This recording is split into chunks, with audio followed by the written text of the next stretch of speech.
we had the ideas like, okay, if you ignore defense once, it might be tricky on a Manon. But if you hit it twice, you should be good to go, right? Like 2 times 15%, that's like what, 2.25% or some shit? Duke.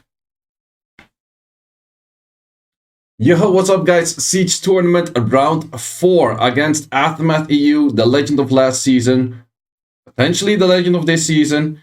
Let's see what we can do against their pretty strong offense, because they have a lot of those Manon, Nora plus LD5. And they have a lot of premium LD5's. Like for example, these Onyokis. Those are very strong. But this team is also very strong.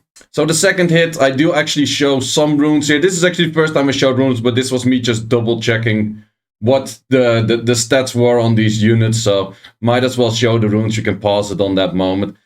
This team, was it tricky to CP it? If you miss some armor breaks, I don't think it's the biggest issue. Biggest issue and lose factor would be if you don't push back the Nora. I think that is the biggest lose issue. And yeah, of course, Molly can do, or Manon can do Manon things. But in this case, it did work out. Then we had to find another premium LDs. And Nasha in this case, from Rosith. One of the best runes in the server, pretty sure. It did stun my units that were 100 rest, so that was not great. I'm like, ooh, the unit is pretty dead already. That's not looking great. But for some reason, that was so weirdly lucky. I was like, yo, my Josephine dead, right? But no, this thing stunned that thing, and therefore this thing thought I'm gonna hit that thing. I'm like, okay. Not the best team I've used today. Absolutely not. But did it work out randomly in that case? Yes. You might ask, like, but where's your damage? Actually, my Josephine and my Nana are damaged in this case. Mainly the Nana. Nana was built on a pretty damagey set in this case. So you do want to have some damage in there. But I must say I luck-sacked this one. This, well, he did land all stunts, or near all stunts. No, he actually landed all stunts on Water Element, because if he landed on Josephine, would have been cleansed anyway. So, yeah, that was lucky on his side. I had the luck on my side with the other one. And Josephine just tends to proc more. My Josephine and my Annabelle always tend to proc more in Arena or in Siege offense. It's what it is, But this was a really tricky one. This one was also that I said in guild chat, like, guys, do not do this. This ain't a good one. But this was pretty early Siege. I had to hit the first few things, I guess. So then once again, showing a little bit of the runes in case you're interested. It's just me double checking, like, yo, is everything ruined? Is everything okay? We were actually hiding loses, because if we don't hide the lose, they will switch runes in the meantime. So that is not that beneficial for us. So it is good to hide the matches that way. And in this case, this team was, I would say, pretty 5-head. We knew that this Onyuki was Swift. And because of the Swift Onyuki, he didn't have too much chance to do anything against a Leica. And Leica would heal through dots, Leica would heal through armor break. The healing from Seimei is actually quite some these days. So, and we still have the shields coming up from the unit on the right. And as you see, like, these heals are pretty massive. Only issue is, I don't do all too much damage on Manon, because, well, you have to ignore beneficial stuff or some stuff. Does he have that on the S2? No, he doesn't. I'm confusing him with a sniper. But yeah, he, as you can see, he doesn't do too much damage. I was like, yo, are you going to proc him to death right now, or what's the deal? But yeah, as long as he gets a little bit of debuffs, he still does good enough damage. And I think actually that the moment I kill Onyuki, I can probably just 2v. I'm pretty sure I would be able to 2v2 this, because, well, main reason is the Seimei is 100 res and the Windy is heavily on destroy. So at some point I would start doing enough destroy. I have enough additional damage artifacts to make this work. Leica in this case was also destroyed, so I had 2 destroy units. Windy was even on the double destroy. And then of course Vampire on the Leica, because that's what you like to see. Leica was 100 crit rate, because I didn't want to risk it to miss a crit if I needed to crit in a specific moment where I didn't have the crit buff from Windy up. I was like, yo, I'm not gonna risk that. I'm just gonna put Leica on 100 crit. I can make that work.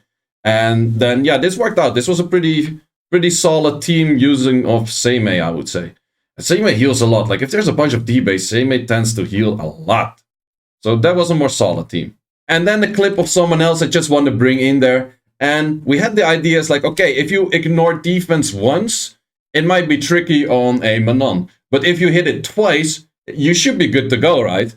Like 2 times 15%, that's like what, 2.25% or some shit? Duke. Please nerf this unit, man. Like, nerf the unit as in make it bad. Nerf the unit as in don't make it stupidly RNG. Just that. Like, this meta is just stupid because of things like that being possible. He still managed the window because the Domon didn't do all too much and Covenant still was able to snipe the Manon. But, man, this unit just stupid. This unit legitimately just stupid. Like, I don't get that, man. I don't get that. Like, just make the unit that it parries once every 5 hits. It's technically a buff, so it's 20% instead of 15. Make it consistent once every 5th hit. I don't know. So then the next fight, going in with a Jolton, a Lucia, and a Vigor, showing a bunch of the runes. This thing was 100 res, shield, pretty tanky. And the main idea behind this is you CC the Asher, and then you just clear the rest. That is the main thing. And you hope that that thing doesn't go too ham. There's minus light on everything. So because the main damage dealer in this team is actually the Asher in most cases, or at least the finisher. So if you have reductions on that, that helps out. This thing was HP, crit damage HP, so it actually does some damage as well. And yeah, as you saw, like the Elucia was just pretty fast. And with that, as long as you don't get super heavily Monty RNG'd, which is possible still, like it's still Monty, things are possible, especially in this game. We just saw the previous clip. That things could be pretty annoying. In this case, I went for a heal, even though there was a heal block, because I had another heal coming up if I had the speed buff, so I knew I was like, okay, I'm good to go if I just get that speed buff on Elucia, and then I can start healing from there. And as you can see, if you just see the Asher, which is the main damage dealer, the main damage threat, in most cases, you're kind of good to go on this defense. So there was I would say we were running this quite some, and this was pretty a pretty solid offense in general, I would say. This worked out pretty well. This didn't take many losers, if any losers at all. Then we have the next thing, doing the same thing as the clip before, only the moment I went in, it's like, shit, I should have put shield runes on Covenant. I messed up the shield runes on Covenant, so she has a 90% chance to ignore defense. She hit it on the first one, didn't hit it on the second one, but didn't parry. Poof. I messed that one up, like, not gonna lie. I messed this one up, like, on prepping. Like, you should have shield runes on Covenant or on Bastet, but because they were running some Swift Noras, I wanted to go full speed on Bastet. Then the next run is, well, safe clearing. Dova plus a Jin will most likely outspeed Ashers, even if they're full on speed. A lot of additional damage on Dark. And we clear the living shit. This was like a 90% damage on Dark on that Lucian. So that works out pretty solid. This was their midline defense. It's still pretty tricky defense, and that's me plugging in my phone because I'm like, yo, wait, I'm actually low on battery. So in this case, I had a lot of damage up on fire. As you can see, that Dominic did, so I think it was a 17% damage on fire on that Dominic, plus additional damages from attack and stuff like that. And I think Yellow has to check. I think this was hitting Yellow. Yellow has to check if his Molly was ruined or not, because I think it was not in this case. Probably use those runes for an offense and that kind of stuff. But still, recommended to check that you don't use that units. Or don't use that unit in defense then. Yeah, it was Yellow. So then for a more slow, a more bruiserish fight, another Windy, another Molly, another LD5. Did I fight any Net 5 team without an LD5? Yeah, the previous one. That one doesn't have an LD5. But for the sake of it, I'm going to speed up this clip. The main thing you want to do is remove the armor break and the counters on the left side from the Shazam. You don't want to waste your S3 or S2 on the, on the Amelia, so therefore you can cleanse armor breaks if they happen. My Bolfric is 100 res. Maybe I should make it more tanky because I feel like the 100 res Bolfric still gets so often armor broken that I feel like it barely even matters if it's 100 res or not. Might as well go more tanky. I don't know. I have to check that out. In this case, my Bolfric is kind of fast. Maybe it should be slightly slower as well. But this was still my Bolfric that was in tune for like the Molong kind of stuff. No, wait, it was slightly slower than that actually. Slightly slower, slightly more tanky. But yeah, this team is just solid. This team is just this is the meta killer, and I pray for you if you like Seeds that you have a lot of these offenses, because that's pretty much the only way to go. It feels like in Siege offenses these days, you have to play this kind of rockery, and that's how you do, I guess. It seems something like that. And then we get Declare that way. And then we have 2 more hits, if I'm not mistaken. 1 more hit or 2 more hits? 1 more hit. This was my final hit. And this is actually a team that I copied from the previous person going in. I was like, this actually makes sense. Maybe, I was like here, do I fully outspeed or does that Nora move? Nora does move and Nora does strip.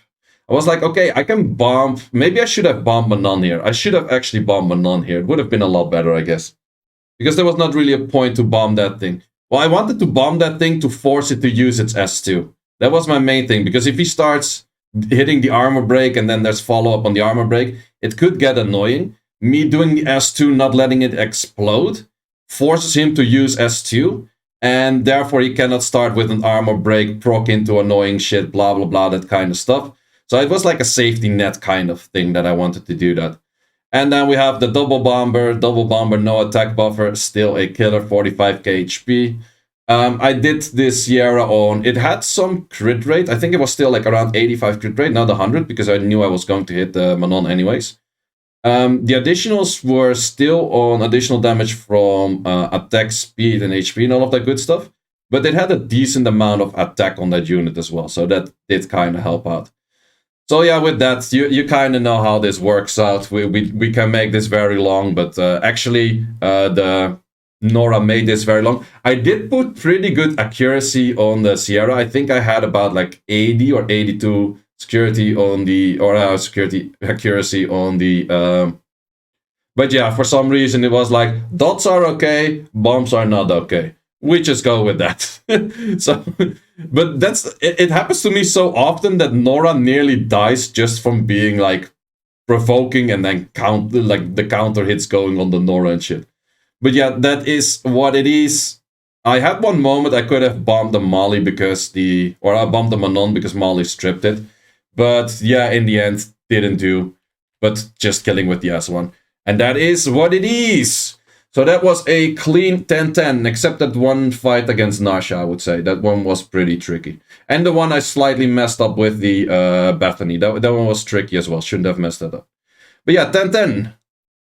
And that is also end of Siege tournament. As you can see at this point, in the Siege tournament, we were like 16k against 16k. They had 16.3. We were actually up until like, we had at some point like 15k points and they had like 13 and a half. But at that moment, we started getting a lot of losses. We started like slacking. I don't know what. In the end, the final score, I think I showed the final score in a later clip as well. We had a whole bunch of that, or a whole bunch of them had 10-10. They had way better win rate than we did, that is for sure. But we were pretty fast with retaking towers, getting bonuses, all of that kind of stuff. In the end, we didn't even use all of our wings, so I think we should have been able to push more. We needed some more wins though, but in the end, we ended with like 18k against 20k, which is quite a lot better than the last time we played against them in the Siege tournament. So it is an improvement. But still, we lost once again. Aftermath EU, congrats on the win. Good luck in the finals against Aftermath Legends. Hope you guys enjoyed this video as well. And if you haven't yet, subscribe to this channel, like this video. Still making Summoners War content, even though I'm streaming a lot of Chronicles. If you want to see some Chronicles content, check out my second channel, also linked in the description down below, and my Twitch. And guys, thanks for watching. I'll see you in the next one.